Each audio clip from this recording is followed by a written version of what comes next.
Hello বন্ধুরা, how are you all? Welcome to my ফার্স্টার টড। আজকে আমি দেখব 2026-এ তোমাদের মেষ রাশির জন্য কি ঘটতে পারে।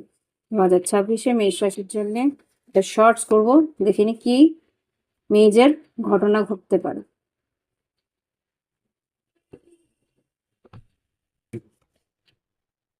মেষ রাশি এখানে যা দেখতে পাচ্ছি, যাদের বিবাহ হয়নি মেষ রাশি, তাদের কিন্তু বিবাহ সম্পন্ন হতে পারে। এটা একটা বড় ঘটনা ঘটতে পারে।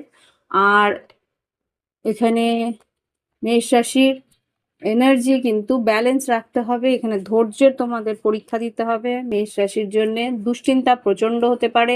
সেখানে কিন্তু তোমাকে ভীষণভাবে শান্তিপূর্ণভাবে কাজগুলো করার চেষ্টা করতে হতে পারে। আর যেটা দেখতে পাচ্ছি তোমাদের ভ্রমণ, মেষ রাশির কিন্তু 2026-এ ভ্রমণের সম্ভাবনা বেশ আসে।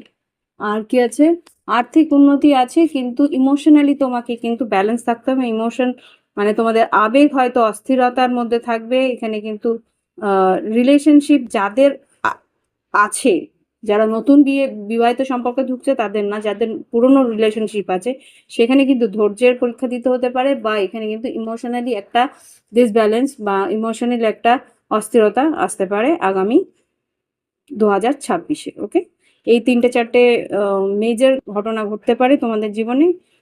আর বড় রিডিং এর জন্য অপেক্ষায় থেকো।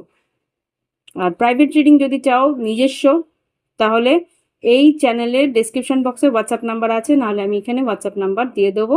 বুকিং করে রিডিংটা তোমরা নিয়ে নিতে পারো। 2026 তোমাদের কেমন যেতে পারে।